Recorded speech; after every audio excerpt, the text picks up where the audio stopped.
Kami tahu Engkau Tuhan sumber kemenangan di hidup kami. Biar setiap pujian yang keluar dari mulut kami bukan hanya teori Tuhan, tapi sungguh-sungguh lahir dari iman. Kami tidak ingin jadi orang yang munafik di hadapan Tuhan. Lihat hati kami, lihat hidup kami. Biar yang kami lakukan berkenan di mata-Mu Bapa. Layakkan setiap kami, urapi hamba-Mu yang tidak ada apa-apanya. Tuhan berbicara bagi kami, sampaikan isi hati-Mu, buat kami mengerti apa yang Tuhan mau untuk kami lakukan hari-hari ini. Terima kasih Bapa. Di dalam nama Tuhan kami Yesus Kristus, kami buka hati bagi firman-Mu. Yang percaya Tuhan di tengah kita memberkati kita, mari katakan bersama, amin. Tepuk tangan buat Tuhan.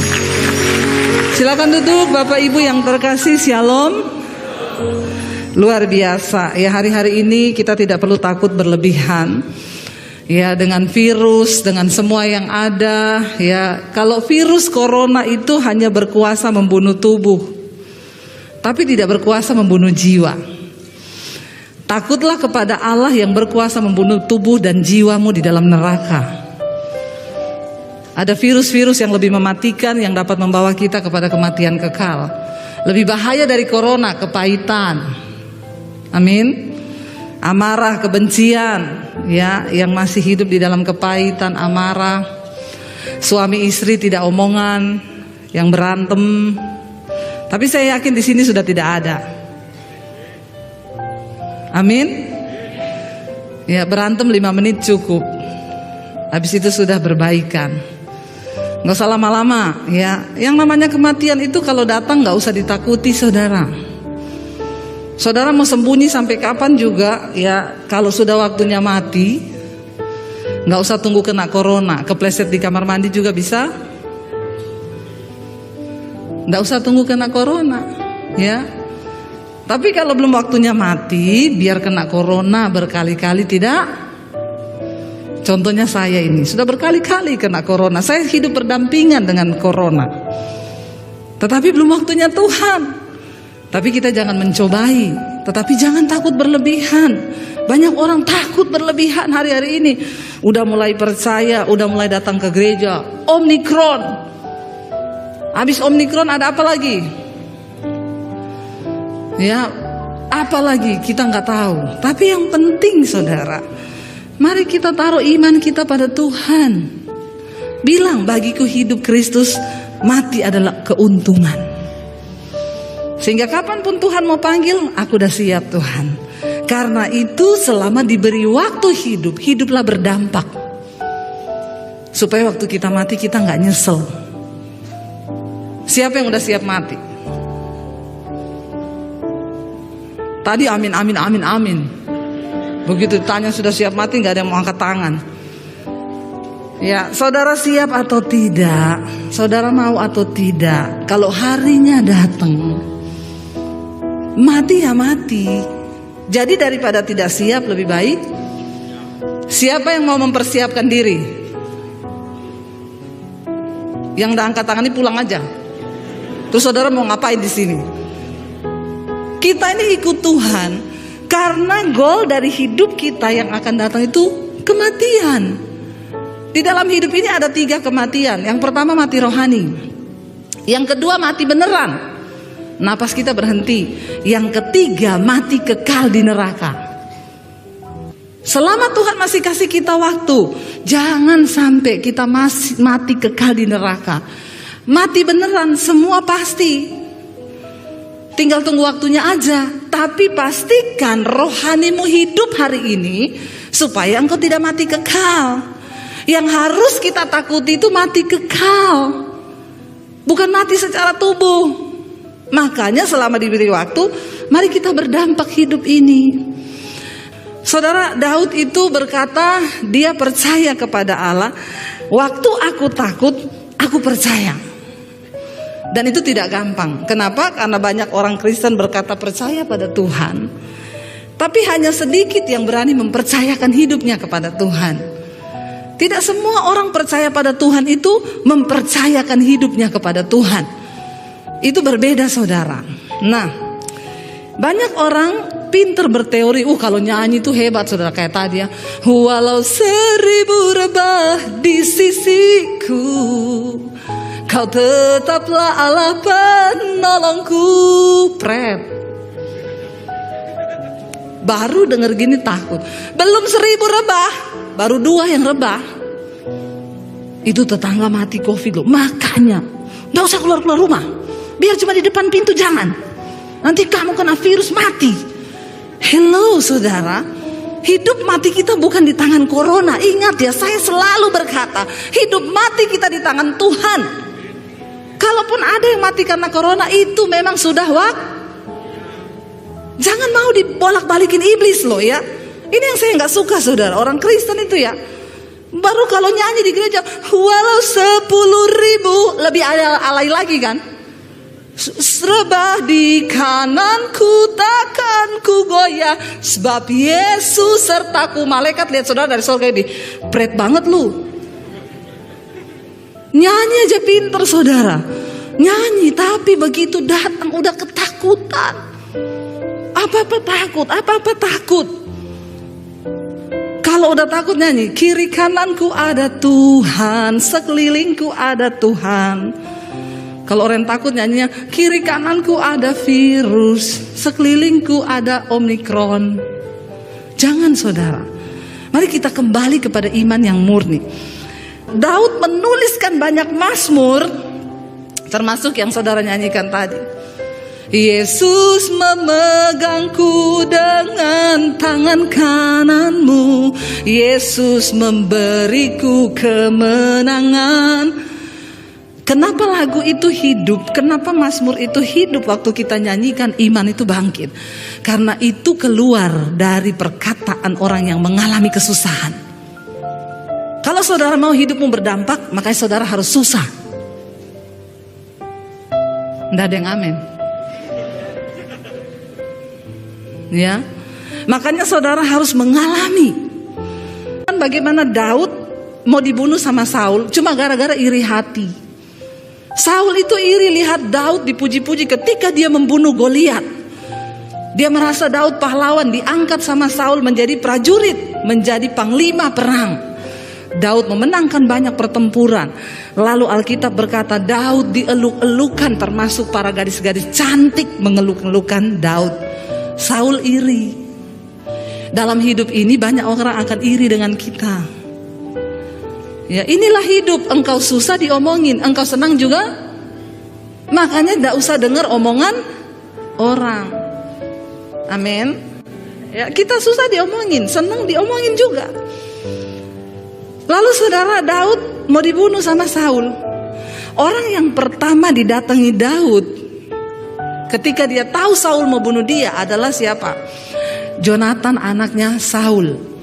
Daud berpikir hanya anaknya yang bisa tolong saya. Waktu orang ada dalam tekanan, dalam kesusahan, reaksi pertama kita mencari pertolongan. Itu manusiawi. Tapi jangan lari ke tempat yang salah. Daud bilang sama Jonatan, bapakmu mau bunuh aku. Jonatan bilang gak mungkin. Kalaupun dia mau bunuh, nanti akulah yang berhadapan. Benar, akhirnya Daud bersembunyi. Waktu duduk di meja makan, hari pertama Daud gak datang. Saul gak tanya. Hari kedua Daud gak datang lagi. Terus Saul tanya sama anaknya, mana anak Isai itu? Dia udah gak sebut Daud. Mana anak Isai itu? Kenapa dia gak duduk makan? Jonatan bilang, dia lagi pergi pulang kampung ke Bethlehem. Dia udah izin sama aku. Langsung Saul berdiri dari mejanya. Dia bilang, dasar kamu anak sundal demi kandungan ibumu. Aku berkata kepadamu, kamu tidak tahu bahwa Daud itu akan meruntuhkan kerajaan kita dan kamu akan kehilangan tahta. Jangan kamu bela dia. Lalu Jonatan berdiri, lalu Saul melemparkan tombaknya hendak membunuh anaknya sendiri. Dari situ Daud tahu pertolongan pertama yang dia datangi ternyata gak bisa menolong. Anaknya Saul sendiri tidak bisa menghadapi dendam bapaknya. Saya ketika membaca itu saya pikir-pikir, Tuhan, Daud itu orang yang berkenan di hatimu loh. Kenapa engkau izinkan? Yang mau bunuh dia ini bukan orang biasa saudara, raja atas Israel. Saudara bayangkan kalau hari ini saudara dicari presiden, mau dibunuh. Saudara mau lari kemana? Ya, mau lari kemana kita? Nggak ada tempat. Akhirnya Daud berpikir tidak bisa lagi ditolong. Dia melarikan diri, saudara. Tempat pertama yang Daud melarikan diri ketika dia keluar dari istananya Saul, dia lari ke Nob. Nob itu adalah satu tempat, itu adalah desa kampung para imam. Daud berpikir kalau dia lari sama para imam, imam itu orang yang dekat dengan Tuhan. Setidaknya bisa menolong dia, memberikan petunjuk. Seringkali kita juga ada masalah yang kita cari siapa? Pendeta. Kalau saudara yang ikut mesbah doa saya, saudara ya, orang yang ikut dengan pengajaran saya tahu. Saya selalu berkata, jangan cari pendeta. Engkau akan kecewa. Jangan cari saya, cari Tuhan. Cari Tuhan. Saya tidak mungkin berdoa buat pergumulanmu dengan hati yang hancur. Dengar baik-baik, nggak ada pendeta mau menangis untuk pergumulanmu, nggak ada. Karena itu doa yang hebat, doa yang didengar Tuhan adalah doamu sendiri di hadapan Tuhan. Makanya saya tidak akan berdoa, ibu-ibu, bu, doakan suami saya, bu, Bambang. Doa biar apa, bu? Biar dia dijamah Tuhan bertobat. Saya bilang tidak bisa dan saya tidak mau berdoa. Kenapa? Saya tidak mungkin menangis buat Bambang. Saya tidak mencintai Bambang. Saya mencintai suami saya Daniel, bukan Bambang. Tidak mungkin saya berdoa sama Tuhan, Tuhan, Bambang, Tuhan. Suami saya lewat, dia bilang, siapa itu Bambang? Cuma gara-gara ibu menitip doa sama saya, rumah tangga saya jadi hancur gara-gara Bambang. Tidak ada nama Bambang kan di sini? Kalau ada pun ya bertobatlah. Saudara, ya, tidak mungkin saya menangis buat suamimu, itu tidak mungkin. Makanya Yesus bilang, tangisi dirimu sendiri. Datang sama Tuhan dengan imanmu. Saya selalu berkata, tidak ada dokter hebat, tidak ada pendeta hebat. Yang ada itu Tuhan yang hebat dengan imanmu yang hebat dan luar biasa. Ayo alami Tuhan sendiri. Engkau punya hak istimewa untuk datang kepada Tuhan. Jangan titip doa. Tapi banyak orang Kristen tuh suka dibodoh-bodohin. Yang mau berangkat ke Israel, tulis doamu, nanti saya doakan di Israel. Emang kalau didoakan di Israel terus Tuhan dengar? Terus kau tidak bertobat, kau tidak datang sama Tuhan, kau tidak dengan hati yang hancur dari Tuhan, cuma titip-titip doa, biar dibawa di Israel, mau didoakan imam di sana, Tuhan tidak akan mendengar kalau bukan engkau sendiri yang datang sama Tuhan. Bilang amin. Buka paradigmamu, buka cara berpikirmu, ikut Tuhan, saudara. Udah cukup main Kristen-Kristenan, cukup main gereja-gerejaan.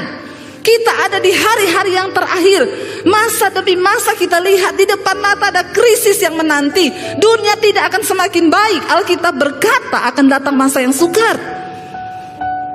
Perang demi perang sudah kita dengar hari-hari ini.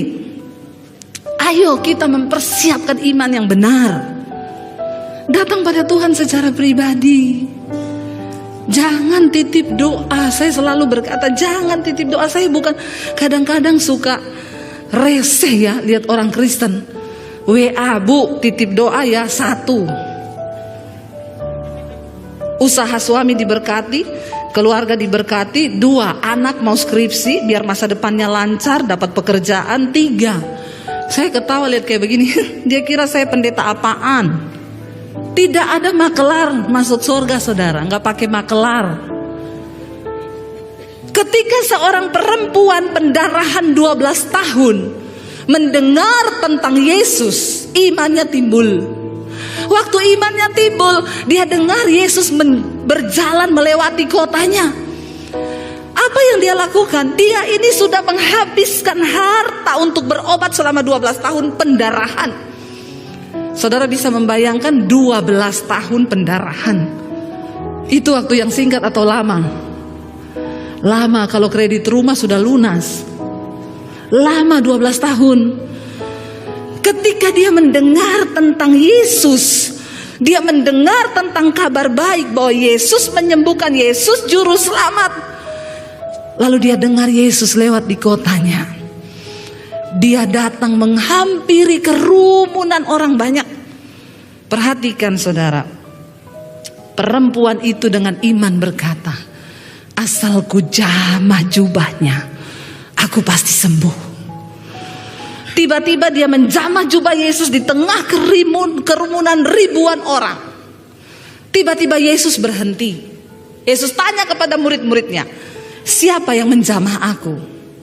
Muridnya bilang, hello Tuhan, yang menjamah kamu tuh ribuan orang. Orang semua berdesak-desakan. Saya tuh baru mengerti jadi Yesus ya.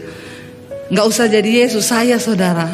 Kemarin pelayanan di Palu, yang datang 1.500-an. Orang datang menjamah saya mau pingsan. Bukan mau minta didoakan, minta foto. Sampai saya keringetan, saudara, gak bisa napas saya. Akhirnya saya lari, ditarik sama panitia, bersembunyi di belakang. Suami saya ketinggalan. Orang Palu ini, dia bilang begini, istrinya ndak ada, suaminya saja. Jadilah mereka berfoto dengan suami saya. Saya lihat di Facebook pada di-upload, ada yang sandar di dadanya. Wah, ini layangan putus ini.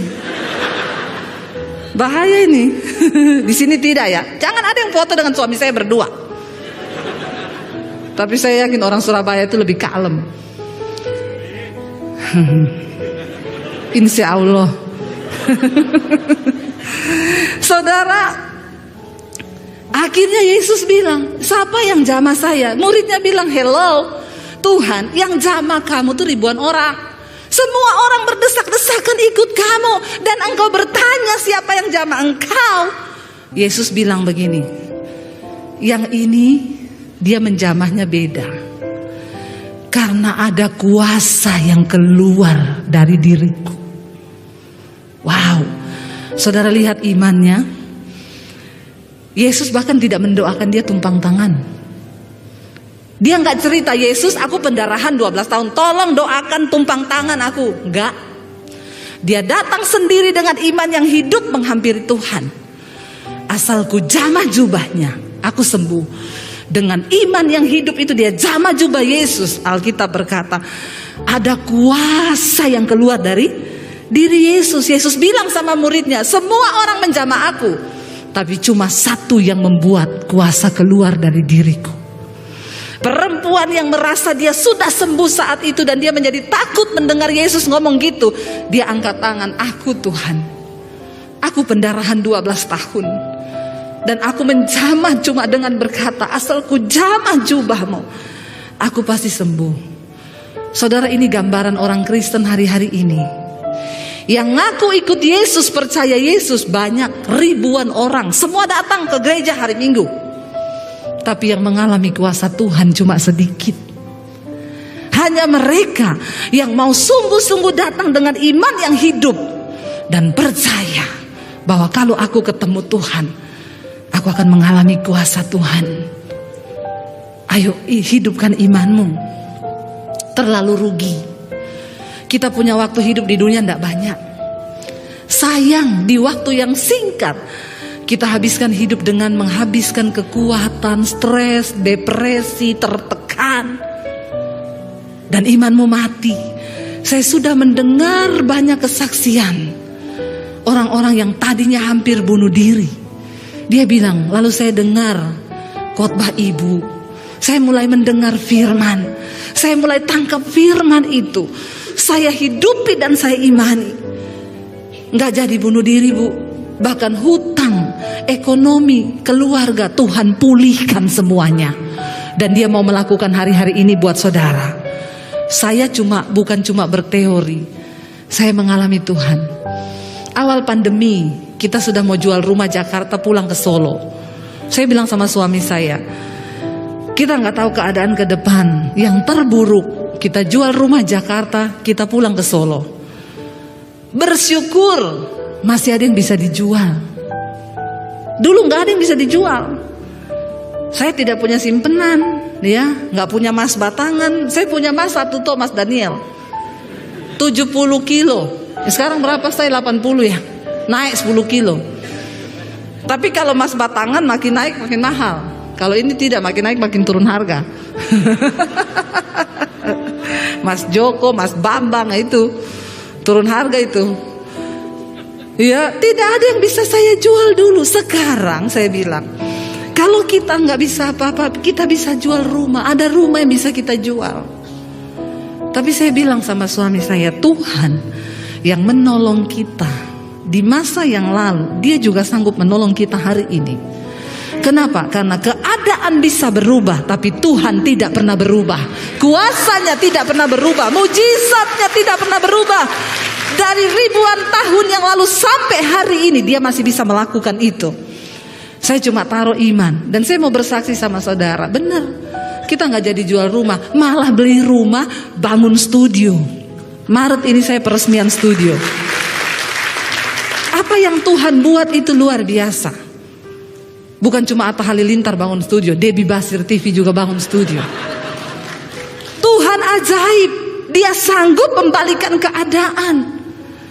Bahkan di tengah masa pandemi kita bisa bantu 15 gereja di pedesaan untuk membangun. Beberapa sudah selesai, yang lain sedang dalam pembangunan. Wow, apa yang Tuhan buat itu gak pernah kita bisa pikir. Jangan batasi Tuhan dengan cara berpikir. Ketika Daud datang di Nob, itu kampung para imam. Dia berharap akan mencari pertolongan kepada hamba Tuhan. Waktu dia ketemu dengan imam itu di 1 Samuel 21 ayat yang pertama, sampailah Daud ke Nob kepada Ahimelek imam itu. Dengan gemetar Ahimelek pergi menemui Daud dan berkata kepadanya, mengapa engkau seorang diri dan tidak ada orang bersama dengan engkau? Daud datang masuk sendiri ke rumah imam. Lalu saya nggak tahu kenapa Daud berubah pikiran. Mungkin tadinya dia mau minta didoakan, atau dia mau minta petunjuk dari imam ini. Ketika imam tanya kepada dia, ayat 2, Daud berbohong kepada imam. Dia bilang gini, jawab Daud kepada imam Ahimelek, raja menugaskan sesuatu kepadaku. Katanya kepadaku, kata raja, siapapun juga tidak boleh mengetahui sesuatu hal dari yang kau suruh kepadamu dan yang kutugaskan kepadamu. Sebab itu Daud bilang, orang-orangku saya suruh tunggu di satu tempat. Padahal kan itu bohong. Lalu Ahimelek bilang, oh ya, jadi apa yang bisa aku lakukan bagimu? Mungkin tadinya Daud mau minta didoakan atau dia mau cerita, tapi pada akhirnya dia juga gak bisa percaya kepada imam. Siapa tahu imam bocorkan. Kalau ketahuan Saul dia ada di situ, maka Saul akan mencari dia dan membunuh dia. Di tengah keadaan yang menakutkan, orang bisa berubah pikiran. Daud udah buta matanya, dia bilang, iya saya ini lagi ditugaskan raja, jadi gak boleh ada yang tahu keberadaan saya. Gini aja imam, saya minta roti deh. Yang tadinya dia mungkin meminta didoakan, akhirnya jadi minta roti. Imamnya bilang, saya tidak punya roti biasa, yang ada roti kudus yang harus dipersembahkan untuk Tuhan. Tapi ini rotinya ini kemarin sudah dipersembahkan, nah mau diganti, mau diturunkan, diganti yang baru. Nah yang diturunkan ini kamu minta berapa? Daud bilang, beri saja 5 potong. Lalu imamnya kasih. Udah mau pulang, Daud tanya, ada senjata apa di rumahmu? Daud ini udah agak begini kali, masa dia datang ke rumah imam cari senjata? Harusnya dia ke pangkalan militer minta senjata, tapi dia datang ke rumah imam. Dia tahu di situ tidak ada senjata. Dia berkata, saudara, kalau saudara lihat di ayat yang berkatalah Daud kepada Ahimelek, ya, ayat 8, 1 Samuel 21. Tidak ada kepadamu di sini tombak atau pedang, sebab baik pedangku maupun senjataku tidak dapat kubawa, karena perintah raja ini mendesak. Dia nggak sempat bawa pedang, nggak bawa apa-apa. Kemudian berkatalah imam itu, ada pedang Goliat yang pernah kau kalahkan dulu, ditaruh di sini, terbungkus dengan kain. Karena itu pedang bukan pedang sembarangan, makanya disimpan di rumahnya imam itu, di kampung imam. Tapi Daud bilang, ya udah, kalau cuma itu yang ada, mana Bapak kasih saya. Saudara, ketika Daud lari, ternyata di situ ada pelayannya Saul. Ya, kalau kita lihat di ayat yang ke-7, maka pada hari itu juga ada di sana seorang pegawai Saul yang dikhususkan melayani Tuhan, namanya Doeg, seorang Edom. Dia pengawas atas gembala-gembala Saul. Saul lihat, ada Doeg, sebentar lagi dia bakal lapor sama Saul. Saya harus cepat-cepat meninggalkan kampung ini. Karena nggak tahu mau lari kemana, Daud memilih lari ke Gad. Padahal Gad itu adalah wilayah Filistin. Itu tempat musuhnya, di mana dulu dia pernah bunuh Goliat. Goliat itu orang Filistin. Nalarnya sudah buntu. Kenapa saudara? Daud berpikir Gad tempat yang aman, karena itu musuhnya Saul. Saul tidak mungkin datang ke negeri musuhnya. Ketika kita ada dalam kesusahan dan tekanan, seringkali kita nih main tabrak kanan kiri. Kita pikir nih jalan yang dapat menolong kita, ini yang baik, itu yang baik. Pada akhirnya buntu semuanya saudara. Daud lari ke Gad. Sampai di Gad ada orang yang kenal dia. Orang itu bilang gini, dia ini dulu yang bunuh Goliat loh. Dia ini pemimpin pasukan Raja Saul. Dieluk-elukan, dia membunuh berlaksa-laksa, sementara Saul cuma membunuh beribu-ribu. Ditangkaplah dia, dibawa ke depan Raja Gad. Dikatakan di sana, kemudian bersiaplah Daud dan larilah dia. Saat itu dari Saul sampailah ia ke Akis, raja di kota Gad. Dia dibawa ke rumahnya Raja Akis. Raja, ini dia panglima perangnya Saul. Ketika di dalam tekanan itu Daud melihat dia sudah terjepit, Alkitab berkata, Daud pura-pura jadi orang gila. Dia meludah-ludah, ludahnya dibiarkan di janggutnya. Lalu dia mulai ngomong sembarangan, dia ngomong sama tembok, dia ngomong di pintu. Lalu Raja Akis marah, kenapa kamu bawa orang gila kemari? Bawa dia keluar dari rumah saya, jangan bawa orang gila ke sini. Akhirnya Daud pergi. Saudara tahu, waktu Daud pergi ke kota Gad, sampailah Raja Saul di kota Nob tadi. Saudara tahu, ketika Saul sampai di Nob, dia ketemu dengan Imam Ahimelek yang ngasih tahu siapa? Doeg tadi pegawainya. Lalu Raja Saul bilang, kamu kebangetan ya, kamu mengkhianati saya dengan menyembunyikan Daud. Lalu imamnya bilang, saya tidak tahu apa-apa. Daud juga gak cerita apa-apa, karena dia bilang dia sedang di dalam tugas yang kamu berikan. Saul bilang, bohong. Dia menyuruh semua tentaranya membunuh semua imam yang ada di Nob. Tetapi tentaranya gak mau. Kami tidak mau mengotori tangan kami, berdosa membunuh para imam. Lalu Saul menyuruh Doeg tadi anak buahnya, habisi. Dia membunuh pada hari itu juga 85 orang imam di kota Nob. Gara-gara Daud. Ini serius saudara. Makanya Daud ketakutan. Ketika Daud mendengar semua imam itu dibunuh satu kota, Daud tahu ini tidak main-main. Saul mencari dia. Di dalam pelariannya dia mencoba ke sini ketahuan, ke sana ketahuan. Yang terakhir dia lari ke Gua Adulam. Coba kita lihat saudara di sini. Ya, saya waktu membaca ini, wah luar biasa. Nggak apa-apa ya, kita belajar kisah di Alkitab. Jadi saudara bukan cuma hanya dengar, tetapi saudara tahu ceritanya. Di dalam 1 Samuel 22 ayat yang pertama, judul perikopnya akhirnya ketika Daud lari ke Nob, semua imam dibunuh, dia lari ke Filistin di Gad, akhirnya dia sampai lari di Gua Adulam. Di dalam tekanan, di dalam penderitaan, ketakutan, ada ayatnya dikatakan maka Daud takut sekali ketika dia mendengar Saul dengan dendamnya saudara mencari dia. Kita baca ayat yang pertama, 1 Samuel 22 ayat yang pertama. Lalu Daud pergi dari sana dan melarikan diri ke Gua Adulam. Ketika saudara-saudaranya dan seluruh keluarganya mendengar hal itu, pergilah mereka ke sana mendapatkan dia. Ayat yang kedua, berhimpunlah juga kepadanya apa?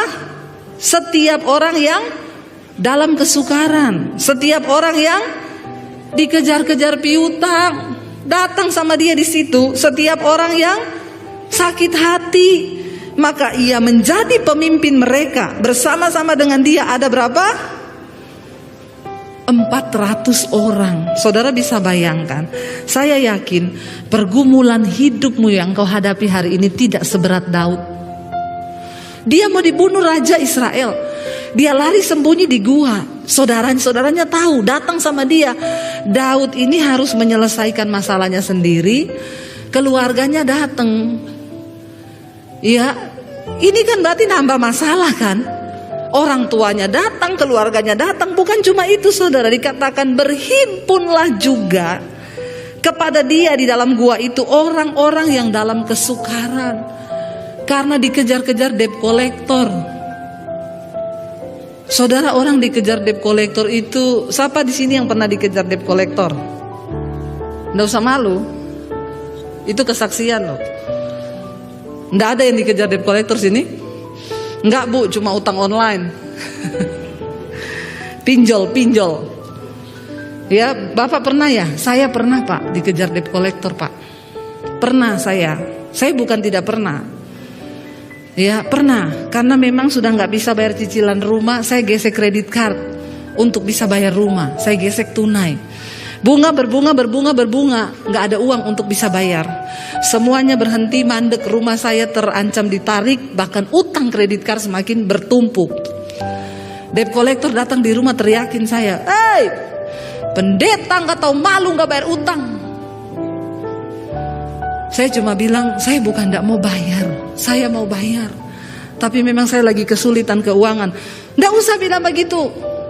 Jual rumah buat bayar utang. Justru rumah saya ini lagi bermasalah juga.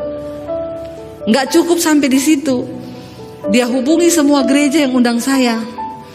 Itu pendeta Debbie Basir ya, bilang sama dia bayar utang. Orang yang tahu saudara, beberapa orang yang tahu, bahkan ada yang orang kaya yang kenal saya. WA, "Bu, ibu ada utang ya?" Kok tahu? Itu debt kolektornya SMS ke gereja. "Iya bu, doakan ya." "Iya bu, kalau ada uang bayar aja." Nggak bilang gini, "Berapa bu, saya bantu." Nggak. Boro-boro. Berharap manusia kecewa. Saya nangis saudara, ditelepon beberapa gereja, saya dipermalukan. Saya masuk di kamar, saya nangis, "Tuhan, aku nih hamba-Mu loh. Aku nih hamba-Mu Tuhan. Kenapa Engkau biarkan aku dipermalukan? Di mana harga diriku? Sebagai hamba Tuhan saya nggak bisa bayar utang. Bukan untuk seneng-seneng beli barang mewah. Bukan untuk cicilan rumah dan kebutuhan hidup." Tuhan jawabnya apa? "Kalau aku izinkan itu terjadi, kamu mau apa? Biar harga dirimu hancur. Jangan pertahankan harga dirimu. Kamu harus dikosongkan." Saya bercucuran air mata ngomong, "Iya Tuhan, hancurkan aku. Asal itu Engkau pandang baik, Engkau lihat itu berkenan di mata-Mu. Biar aku dipermalukan, biar dagingku habis lenyap." Tidak mudah saudara. Sekarang kalau ada orang konseling, "Bu, saya dikejar-kejar debt collector." Saya tanya, "Udah berapa lama?" 3 bulan. "Saya 2 tahun bu." Ketawa. Saya nangis loh ini. Masa saudara ketawa? Fitnahan di mana-mana. Tapi saya cuma berlutut di kaki Tuhan. Kalau Tuhan izinkan itu terjadi, toh saya juga gak bisa bikin apa-apa Tuhan. Tapi saya membangun iman saya kepada Tuhan. Saya bilang, "Tuhan, saya sudah merasa Engkau menyelamatkan saya. Dan itu cukup. Saya tidak akan menuntut apa-apa lagi dari Tuhan." Tapi saya mau bersaksi sama saudara, hari ini saya melihat bagaimana Tuhan membalikkan semua keadaan. Waktu engkau sudah diproses, waktu hidupmu sudah cukup di dalam perkenanan Tuhan, barulah saudara engkau akan melihat ada waktunya, ada masanya. Tetaplah setia, tetaplah percaya. Daud di dalam kesukaran saudara yang dikirim. Kan enak kalau tulisan ini berkata gini, "Lalu datanglah keluarganya bawa uang, berhimpunlah kepadanya para konglomerat." membawa harta mereka untuk menopang Daud dalam kesukaran. Di mana prajurit-prajurit yang ribuan di bawahnya Daud selama dia jadi panglima. Tuhan akan izinkan ketika engkau mengalami masa sulit, bahkan teman-temanmu, keluargamu akan meninggalkan engkau. Itu Tuhan izinkan, tidak usah kepahitan. Udah biasalah kita susah ditinggal sama orang, ditinggal sama sahabat, ditinggal sama teman, itu udah biasa. Nanti kalau udah terkenal, pada WA, Bu Debbie masih ingat saya? Lupain. Orang memang saya tidak ingat. Banyak yang ngaku-ngaku kenal. Dulu semua pura-pura gak kenal waktu dikejar-kejar utang. Tapi ketika Tuhan memulihkan keadaan Sion, keadaanmu seperti orang yang bermimpi. Saya hari-hari ini cuma melihat Tuhan cuma gini, wow, wow, wow, wow, wow, gak pernah habis wow. Melihat apa yang dia buat, apa yang Tuhan kerjakan di tengah masa pandemi. Coba saudara, saya diundang ke Amerika pelayanan. Dulu belum pandemi aja nggak ke Amerika loh. Begitu pandemi saya diizinkan Tuhan pelayanan ke Amerika. Beberapa gereja saat ini sudah menunggu saya untuk berangkat lagi ke sana. Apa yang Tuhan buat itu seringkali kita tidak mengerti. Jalani aja. Daud dikirimi orang yang dikejar utang piutang, dikirimi orang yang sakit hati. Aduh saudara, 400 orang di dalam satu gua. Dan itu semuanya orang yang bermasalah. Menurut saudara gimana? Kalau saya pilih pergi dari gua itu, atau saya robohkan sekalian guanya, biar kita mati bareng-bareng. Iya gak saudara? Astaga, Daud dalam ketakutan mau dibunuh, dia takut sekali. Mau cari penghiburan nih, datang ke satu bapak di sebelahnya. Gimana Pak? Iya Daud, bagaimana ya utang saya ini loh, belum lunas-lunas. Aduh, mau cari penghiburan malah dapat yang begini. Dia pindah ke sana, orang sakit hati. Ini pasukan bodrek saudara. Bener-bener yang kepala puyeng bintang 7, saudara, sakit kepala, ya, bibir kering, tenggorokan pecah-pecah, susah buang air besar, ini semua. Karena itu tanda-tanda mengikuti orang stres. Akhirnya Daud didatangi keluarganya. Saudara lihat di sana, dikatakan dari sana ayat 3, pergilah Daud ke Mispa di Moab untuk berkata kepada raja negeri Moab. Akhirnya jadi masalah lagi, mama sama papanya ikut-ikut dia ke gua.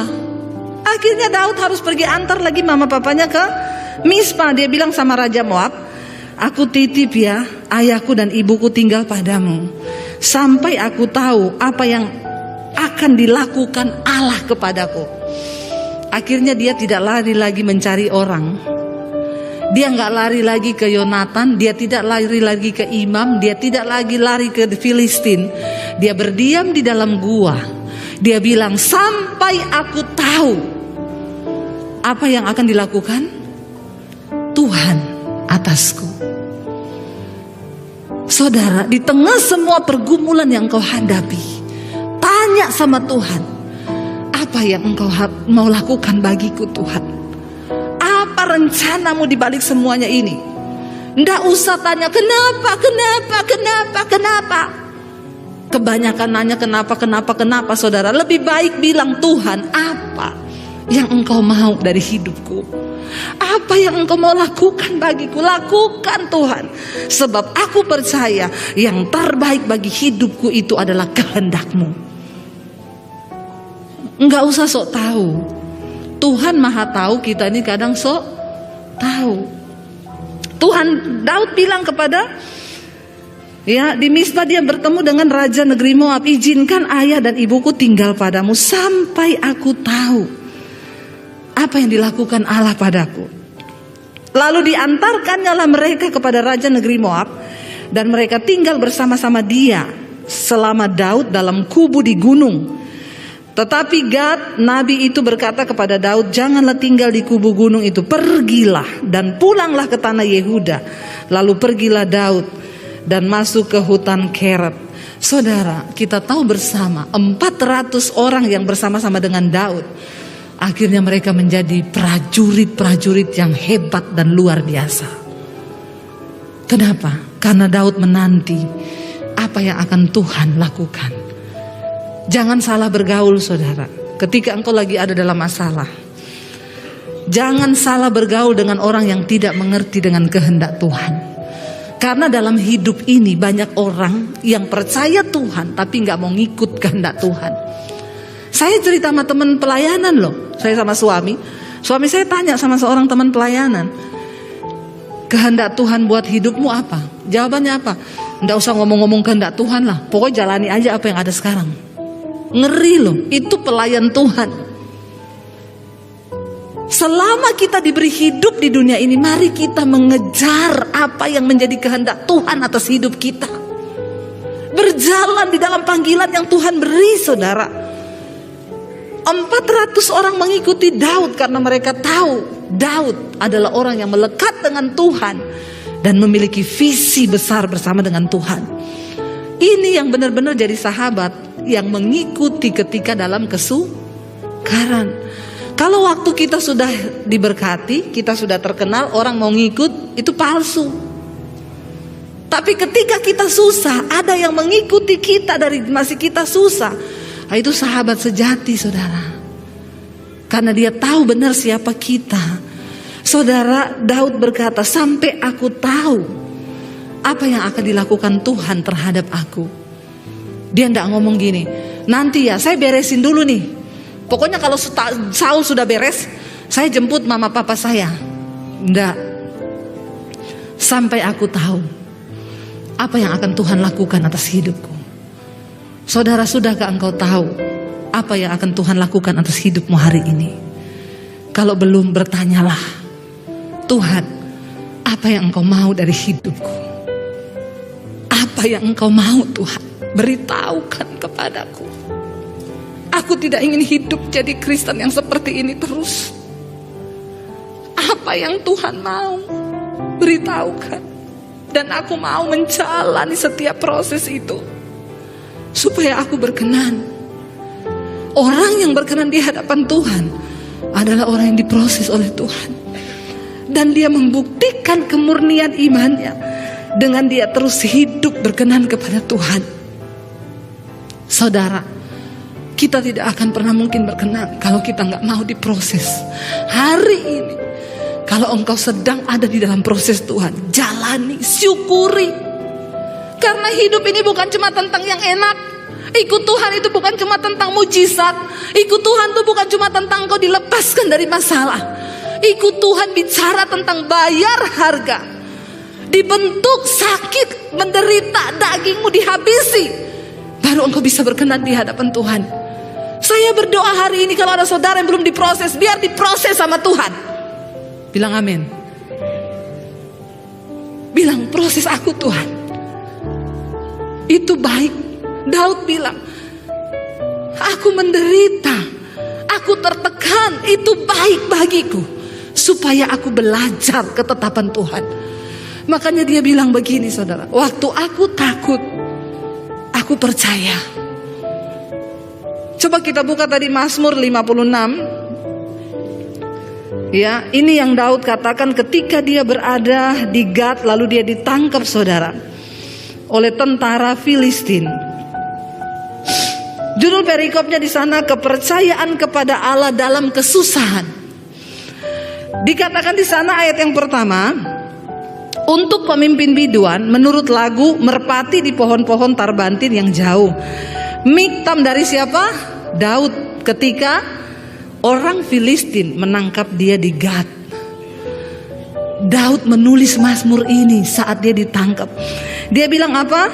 Kasihanilah aku ya Allah, sebab orang-orang menginjak-injak aku sepanjang hari. Orang-orang memerangi dan mengimpit aku.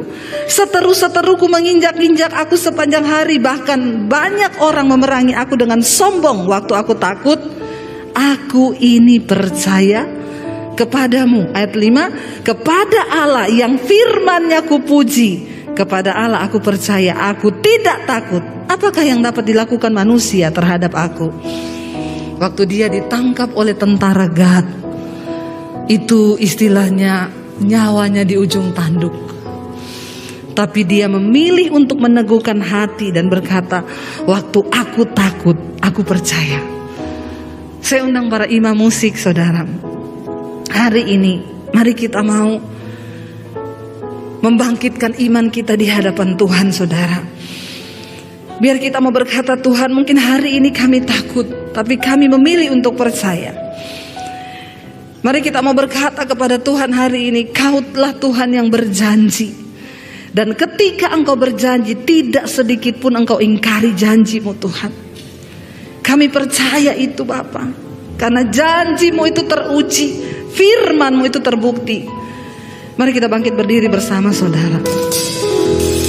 Kaulah Tuhan, katakan pujian ini dengan iman. yang berjanji, tak sekali pun Kau Engkau ingkari kesetiaan-Mu sungguh terbukti di sepanjang hidup kami.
Kami memilih untuk menetapkan kepercayaan kami mengikut Tuhan, untuk menetapkan hati percaya pada firman-Mu.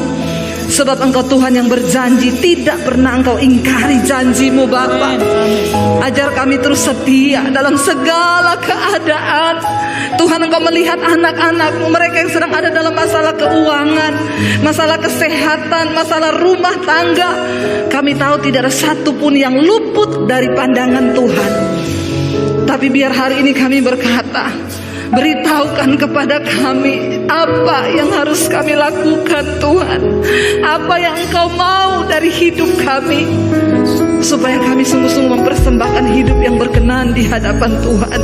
Berkati anak-anak-Mu, berkati gereja-Mu, Tuhan. Murnikan kami di hari-hari terakhir ini, agar kami punya iman yang benar di hadapan Tuhan. Ketika Engkau datang kali yang kedua, Engkau dapati kami berkenan di mata-Mu, Bapa. Terima kasih Tuhan.